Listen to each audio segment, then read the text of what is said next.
Quella che stiamo per raccontarvi è la realizzazione di un sogno. Ci sono luoghi che fanno parte del nostro immaginario da sempre, così belli da sembrare irreali e così lontani da farci dubitare che esistano davvero. Ma ora siamo qui e non vediamo l'ora di condividere tutto con voi. Stiamo partendo per un'avventura straordinaria, un viaggio che ci ha portato dall'altra parte del mondo a camminare all'interno di una casa Hobbit e a partecipare ad un banchetto.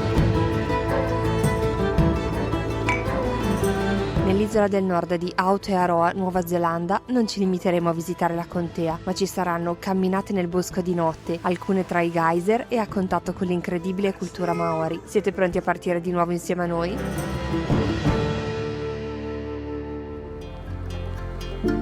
Siamo arrivati nel punto più lontano possibile da casa, quasi il nostro esatto antipode. Per noi è la prima volta in Oceania e anche nell'emisfero australe. È tutta una novità, tutta terra inesplorata. Non abbiamo ancora ben realizzato di essere sul serio in Nuova Zelanda, la sogniamo da talmente tanto tempo. Atterriamo ad Auckland nel primo pomeriggio e ritirata la macchina a noleggio andiamo subito a fare il check-in nel nostro hotel. Non è proprio nel centro, ma a pochi minuti di mezzi, comodo soprattutto per evitare di inoltrarsi con l'auto nelle vie più trafficate. Lasciati gli zaini, andiamo verso il CBD, il Central Business District. Qui un mix di moderno e creativo si alterna. L'architettura è per lo più contemporanea, con qualche casa coloniale sopravvissuta, ma è quello che ci si può aspettare da una città così giovane, che ha meno di 200 anni. Oggi ci sono circa 30 gradi, d'altronde qui è estate. Ci sembra giusto fare una pausa gelato, che non era nemmeno così male, devo dire. In giro incontriamo tante opere di street art e questo ci piace sempre, per noi danno carattere a un luogo. Passiamo accanto alla Sky Tower, torre panoramica molto riconoscibile ed edificio più alto della città, fino ad arrivare ad un posto iconico. Nello shop ufficiale degli All Blacks sono esposte maglie storiche, trofei e sono raccontate alcune curiosità sulla squadra di rugby forse più famosa al mondo. Nel palazzo di fronte alla Sky Tower ci sono due posti che se venite a Auckland non dovete assolutamente perdervi. Il primo è l'All Blacks Experience, noi non l'abbiamo fatta ma abbiamo fatto comunque un giro nello shop che è molto interessante devo dire, e al piano sopra si trova questo posto incredibile, Weta Cave. Weta è lo studio che ha fatto una quantità di cose incredibili per il Signore degli Anelli, dalle armi, i costumi, le scenografie, effetti speciali, figure. Purtroppo non abbiamo trovato posto per partecipare a uno dei tour dei Weta Workshop, dove viene raccontato il dietro le quinte della realizzazione dei film a cui lo studio ha lavorato, come la trilogia del Signore degli Anelli, Lo Hobbit o Avatar, solo per citarne alcuni. Fare anche solo un giro nello shop però è stato fantastico. Le sculture dei troll, quella di Smaug e di Gollum, sono impressionanti. L'esperienza con la E maiuscola però sarà domani e non stiamo più nella pelle. Per il tramonto raggiungiamo la zona del porto, dove inizia una lunga passeggiata tra parchi urbani, ponti e panorami spettacolari sullo skyline.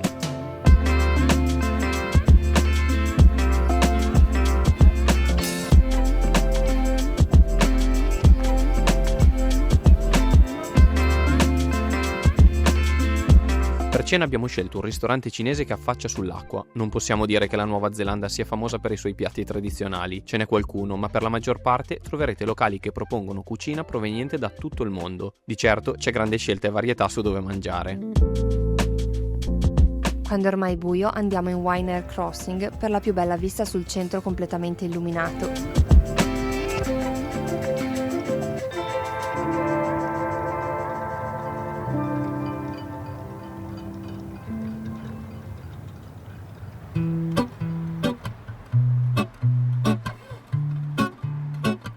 Ci svegliamo presto nel quartiere di Parnell, dove alloggiamo. Questa zona è molto diversa da CBD. Andiamo a fare colazione da Rosie, che a quanto pare è un'istituzione qui nel quartiere.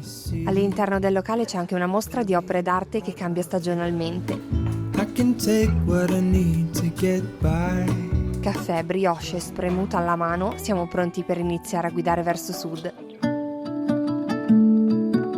Ci dispiace non potervi far vedere molto dei paesaggi che attraversiamo, ci sarebbe da fare pause ogni chilometro, ma in Nuova Zelanda le regole per i droni sono molto stringenti, per mio grande disappunto.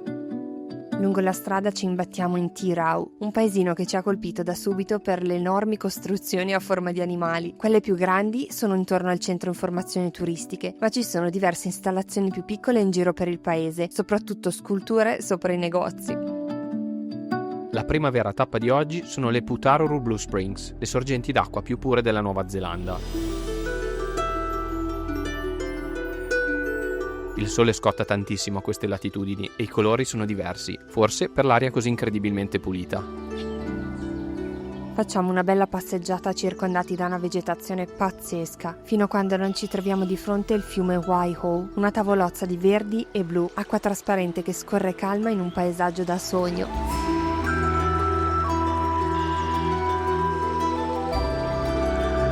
Ci sono solo suoni che provengono dalla natura ed è impossibile non rilassarsi e restare in contemplazione. È Taonga, in lingua maori un tesoro naturale e per questo molto rispettato.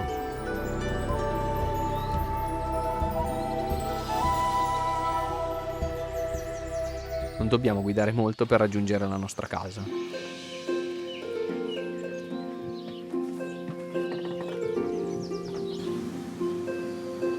Siamo arrivati nel nostro alloggio per stanotte, che è seriamente uno dei posti più belli dove abbiamo mai dormito nella nostra vita. È una piccola casetta in legno con idromassaggio e patio privato che dà su questo.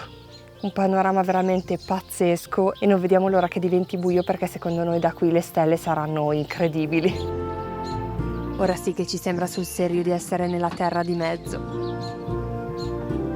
Noi ora facciamo una doccia e ci prepariamo, perché tra un'oretta e mezza abbiamo l'appuntamento con il tour a Hobbiton. Voi avete idea, io aspetto questa cosa da tutta la vita praticamente, e dato che veniamo qui una volta e chissà quando mai ci torneremo, abbiamo scelto di fare il tour più lungo in assoluto, cioè quello con il banchetto serale, la cena, che durerà circa 4 ore e mezza. La cosa positiva è che noi saremo l'ultimo tour della giornata, saremo quindi gli ultimi e avremo Hobbiton tutto per noi e la potremo vedere anche dopo cena con il buio. Secondo me sarà un'esperienza da una volta nella vita. Io non vedo l'ora, sono emozionatissima, e anche Paolo. 20 minuti di auto ed ecco che ci siamo arrivati nella contea.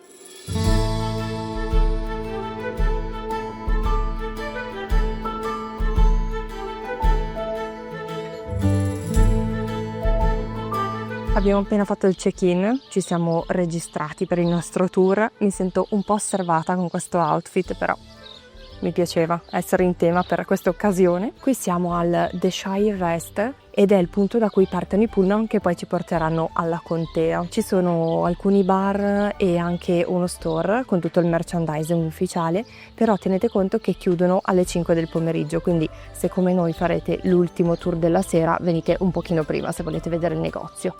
Qualche acquisto ovviamente l'abbiamo fatto, ad esempio questa piccola blind box con all'interno spille a tema.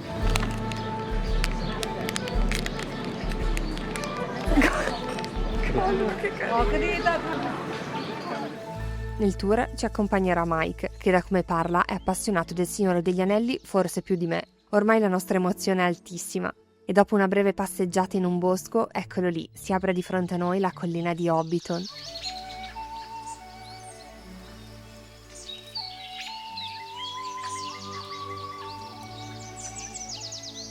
Vogliamo parlare dell'ambiente naturale in cui è inserito? Peter Jackson non avrebbe potuto trovare luogo più perfetto per ricreare la contea.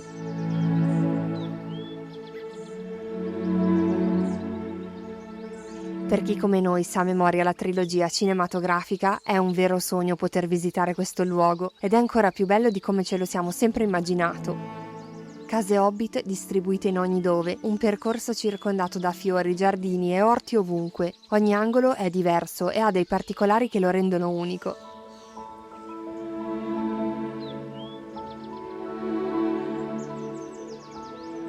Da quando siamo entrati ho già pianto 2 volte. Vediamo come prosegue la serata.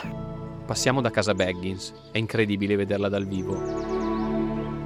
Costruito inizialmente per il Signore degli Anelli e poi smantellato, il set è stato ricreato in modo definitivo dopo la registrazione della trilogia di Lo Hobbit e successivamente aperto al pubblico, per nostra grande fortuna. La maggior parte delle case hanno solo la facciata esterna, ma in alcune di esse si può anche entrare e noi siamo proprio a quel momento del tour.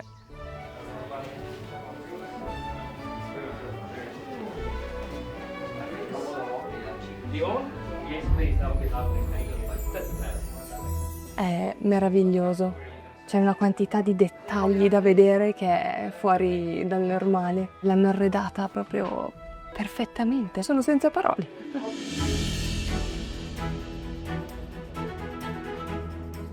È una vera dimora a misura di Hobbit, con camere da letto, caminetto in sala e cucina con acqua corrente.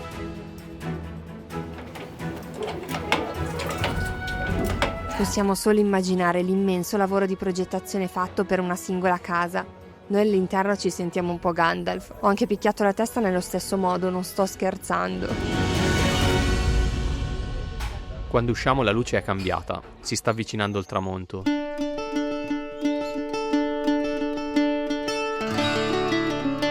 Oggi è una giornata meravigliosa, ma con il crepuscolo imminente sembra tutto ancora più bello. Siamo arrivati al Drago Verde giusto in tempo per una ginger beer. Giuro che non ci metteremo a ballare sui tavoli come Pipino e Merry. Buonissimo.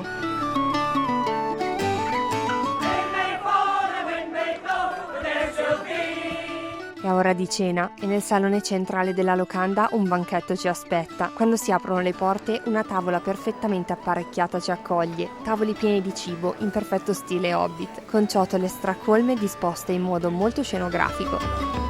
Non ci aspettavamo ci fosse così tanto da mangiare ed è tutto buonissimo. Anche il vassoio dei dolci diciamo che non era proprio risicato.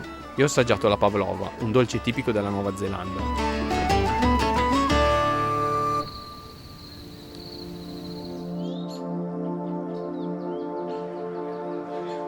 Fuori nel frattempo è diventato buio e per uscire ci vengono consegnate delle lanterne. L'inquinamento luminoso è pari allo zero e la notte stellata sopra di noi è da mozzare il fiato. Ci fermiamo tutti sotto ad un grande albero, nello spiazzo dove è stata girata la scena della festa di compleanno di Bilbo, e Mike, la nostra guida, tiene un ultimo discorso che neanche a dirlo mi ha fatto piangere. È stato tutto così emozionante, le 4 ore e mezza sono volate via in un soffio e anche se la nostra esperienza Hobbiton è giunta al termine, il racconto del nostro lungo viaggio in Oceania è solo all'inizio e siamo impazienti di condividere con voi tutto quello che ci ha riservato questa avventura.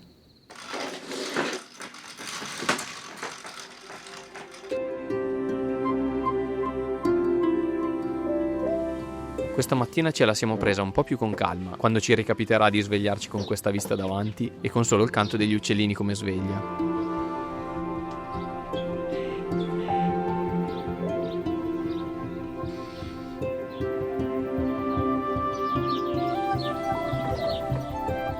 I proprietari di casa ci hanno consigliato un locale chiamato Podium Café sulle sponde del lago Waikato e vista l'ora ci andiamo per un brunch. All'ombra degli alberi si sta benissimo.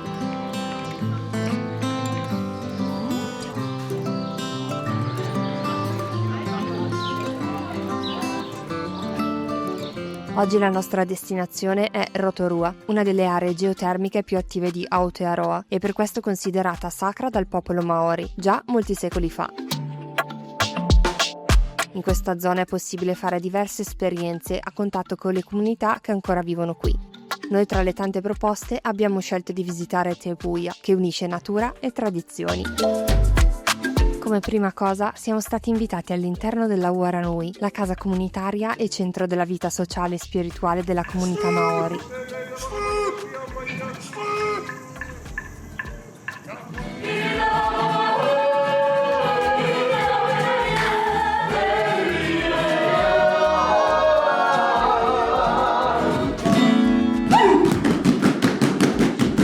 Qui abbiamo potuto assistere a canti e balli tradizionali che parlano di amori, identità e legami con gli antenati. Quando è arrivato il momento dell'haka, forse la danza Maori più famosa al mondo, ci siamo molto emozionati. La loro identità culturale è veramente potente e affascinante.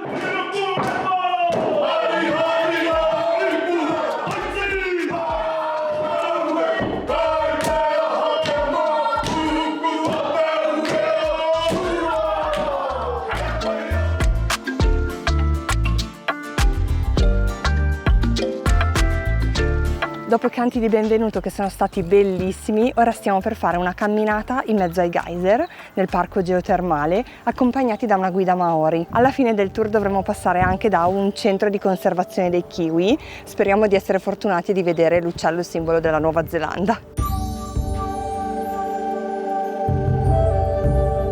Mikhail, la nostra guida in questa avventura, ci ha accolto con un breve discorso in lingua maori e raccontandoci tantissimo delle loro tradizioni, di come la sua comunità discenda da antenati polinesiani arrivati in Nuova Zelanda da una zona vicino Tahiti. I loro racconti parlano di viaggi in mare con lunghe canoe ed enormi squali che hanno scortato la loro gente al sicuro attraverso le tempeste, fino ad approdare in Aotearoa. Quando arriviamo vicino alle prime pozze bollenti e ai geyser, Mikhail ci fa vedere in modo pratico come da secoli vengono cotti alcuni cibi, come ad esempio le pannocchie. In meno di 10 minuti sono pronte da mangiare e assolutamente deliziose.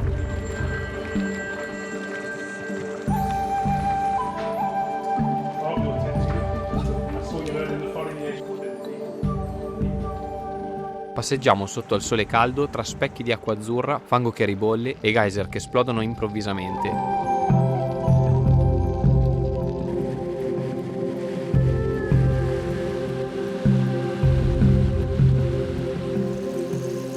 Ci sono alcuni ragazzi del villaggio che fanno il bagno nel lago, sono ovviamente gli unici autorizzati a farlo. Camminiamo in questo paesaggio surreale fino a raggiungere il centro di conservazione dei kiwi, questo animale così speciale e bellissimo. All'interno non si possono fare né foto né video e dato che sono animali notturni non siamo riusciti a vederli. Giustamente, immagino stessero dormendo.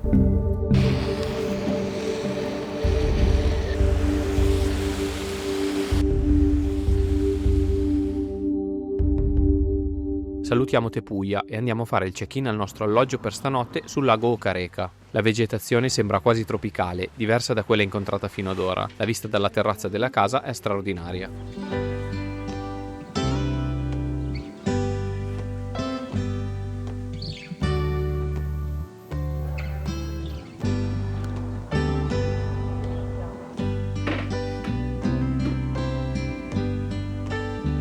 Per questa sera abbiamo prenotato un'esperienza molto particolare, una camminata di notte in mezzo agli alberi su passerelle sospese. Siamo al Redwoods Tree Walk, che si può ovviamente percorrere anche di giorno, ma noi abbiamo scelto la versione notturna, illuminata solo da installazioni originali con forme ispirate totalmente alla natura neozelandese.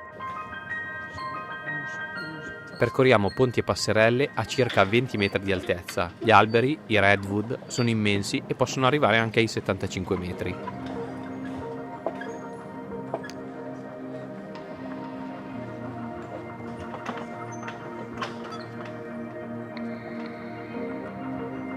Per completare tutto l'anello ci sono voluti 45 minuti, è stato molto suggestivo e ci ha lasciato davvero una bella sensazione.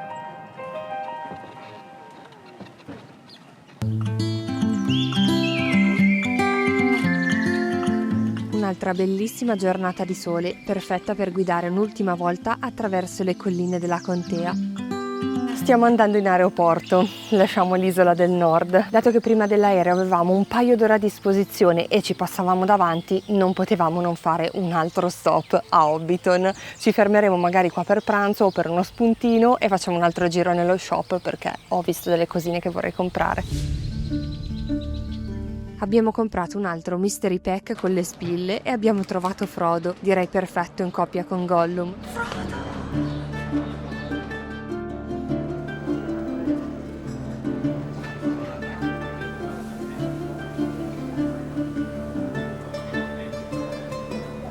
Dopo aver comprato un paio di regali e aver imbucato le cartoline, che spediamo sempre quando siamo lontani, facciamo una pausa gelato. Il gusto Oki Poki è tipico della Nuova Zelanda, alla vaniglia con il miele cristallizzato, è veramente buonissimo. Mentre noi ci godiamo gli ultimi momenti qui, è arrivato il momento di salutarci. Siamo prontissimi per raccontarvi l'isola del sud di Aotearoa, che ne siamo certi vi lascerà senza parole. Una piccola curiosità per voi. In pullman, mentre rientravamo da Hobbiton dopo il banchetto serale, ci siamo accorti di essere arrivati a 100.000 iscritti. Non sappiamo come ringraziarvi. Grazie per la vostra fiducia, affetto e supporto. Siete magici più di Gandalf. Stiamo preparando un video per festeggiare insieme questo traguardo, arriverà presto. Nel frattempo, dato che questo è l'ultimo video del 2025, vi vorremmo fare tantissimi auguri di buone feste. State bene, riposatevi e prendetevi cura di voi. Noi ci sentiamo a gennaio per continuare con la nostra avventura in Oceania e se volete recuperare qualcuno dei nostri video durante questi giorni di tranquillità potreste partire da quello qui a destra. Vi abbracciamo forte, vi leggiamo come sempre nei commenti. A presto! Ciao ciao! Ciao!